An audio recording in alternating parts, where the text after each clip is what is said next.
Hi friends, welcome back to Ramya Ritu cooking channel. ನಾನಿವತ್ತು ಮೂಲಂಗಿ ಮತ್ತು ಬೇಳೆ ಆಲೂಗಡ್ಡೆ ಹಾಕಿ ಸಾಂಬಾರನ್ನ ಮಾಡ್ತಾಯಿದ್ದೀನಿ. ಇದಕ್ಕೆ ಮೊದಲಿಗೆ ನಾನು ಒಂದು ಕುಕ್ಕರ್ಗೆ ಈಗ ನೋಡಿ ನಾನು ಕುಕ್ಕರಲ್ಲಿ ತೊಗರಿಬೇಳೆನ ನೆನೆಸಿ ತೊಳೆದು ರೆಡಿ ಮಾಡಿ ಇಟ್ಟಿದ್ದೀನಿ. ಈಗ ಅದಕ್ಕೆ ಸ್ವಲ್ಪ ಅರಿಶಿಣ ಪುಡಿ, ಸ್ವಲ್ಪ ಉಪ್ಪನ್ನ ಸೇರಿಸಿ ಇವಾಗ ಕುಕ್ಕರ್ ಮುಚ್ಚಳನ ಮುಚ್ಚಿ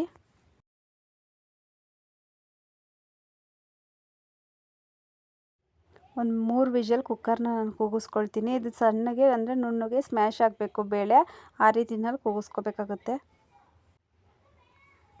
ಈಗ ನೋಡಿ ಬೇಳೆ ಎಲ್ಲ ಚೆನ್ನಾಗಿ ಬೆಂದು ಸ್ಮ್ಯಾಶ್ ಆಗಿದೆ.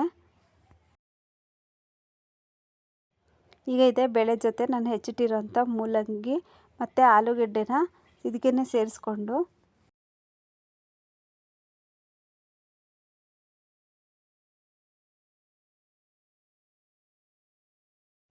ಇದಕ್ಕೆ ಒಂದು ಟೊಮೆಟೊನ ಹೆಚ್ಚಿಟ್ಕೊಂಡಿದ್ದೆ, ಅದನ್ನು ಸೇರಿಸ್ಕೊಂಡು ಸ್ವಲ್ಪ ನೀರನ್ನ ಸೇರಿಸಿ ಚೆನ್ನಾಗಿ ಒಂದು ಮಿಕ್ಸ್ ಮಾಡಿ ಮತ್ತೆ ಇನ್ನೊಂದು ವಿಷಲ್ ನಾನು ಕುಕ್ಕರ್ನಲ್ಲಿ ಕೂಗಿಸ್ಕೊಳ್ತಾ ಇದ್ದೀನಿ.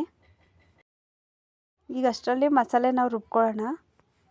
ಈಗ ಮಸಾಲೆ ರುಬ್ಕೊಳ್ಳೋದಕ್ಕೆ ಒಂದು ಟೊಮೆಟೊ, ಒಂದು ಈರುಳ್ಳಿ, ಸ್ವಲ್ಪ ತೆಂಗಿನ ತುರಿ, ಕೊತ್ತಂಬರಿ ಸೊಪ್ಪು ಇದನ್ನೆಲ್ಲ ಜಾರಿಗೆ ಸೇರಿಸ್ಕೊಳ್ತಾ ಇದ್ದೀನಿ. ಇವಾಗ ಅದಕ್ಕೆ ಸ್ವಲ್ಪ ಜೀರಿಗೆ ಮತ್ತು 1-2 ಸ್ಪೂನ್ ಸಾಂಬಾರು ಪುಡಿನ ಸೇರಿಸ್ಕೊಳ್ತಾ ಇದ್ದೀನಿ.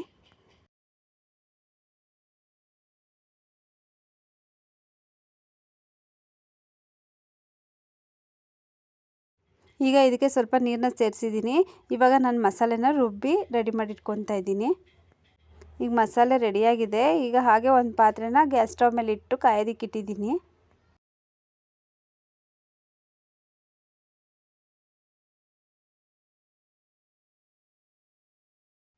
ಇದು ಸ್ವಲ್ಪ ಬಿಸಿ ಆದಮೇಲೆ ಒಣಮೆಣಸಿನ್ಕಾಯಿ ಮತ್ತು ಕರ್ಬೇವಿನ ಸೊಪ್ಪನ್ನ ಹಾಕಿ ಒಗ್ಗರಣೆ ಕೊಟ್ಟಿದ್ದೀನಿ.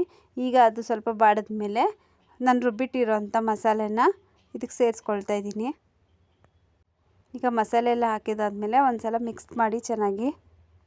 ಮಸಾಲೆ ಹಸಿ ವಾಸನೆ ಹೋಗೋವರೆಗೂ ನಾನು ಎಣ್ಣೆನಲ್ಲೇ ಫ್ರೈ ಮಾಡ್ಕೊಳ್ತೀನಿ. ಇದೆಲ್ಲ ಸ್ವಲ್ಪ ಹಸಿ ವಾಸನೆ ಸ್ಮೆಲ್ ಕಮ್ಮಿ ಆಗಿದೆ. ಇವಾಗ ಮಿಕ್ಸಿ ಜಾರ್ನ ತೊಳೆದು ಅದ್ರ ನೀರನ್ನು ಸ್ವಲ್ಪ ಸೇರಿಸ್ಕೊಳ್ತಾ ಇದ್ದೀನಿ ಇದಕ್ಕೆ. ಅಷ್ಟೊತ್ತು ತರಕಾರಿ ಚೆನ್ನಾಗಿ ಬೆಂದಿದೆ. ಇವಾಗ ಮಸಾಲೆ ಚೆನ್ನಾಗಿ ಬೇಯ್ತಾ ಇರುವಾಗ ನಾನು ಬೇಯಿಸಿಟ್ಟಿರೋಂಥ ತರಕಾರಿನೆಲ್ಲನೂ ಈ ಮಸಾಲೆಗೆ ಸೇರಿಸ್ಕೊಳ್ತೀನಿ. ಈಗ ನಾನು ಸೇರಿಸ್ಕೊಂಡಿರೋಂಥ ತರಕಾರಿನೆಲ್ಲ ಒಂದು ಸಲ ಮಿಕ್ಸ್ ಮಾಡಿ ಚೆನ್ನಾಗಿ ಕುದಿಯೋದಕ್ಕೆ ಬಿಡ್ತೀನಿ.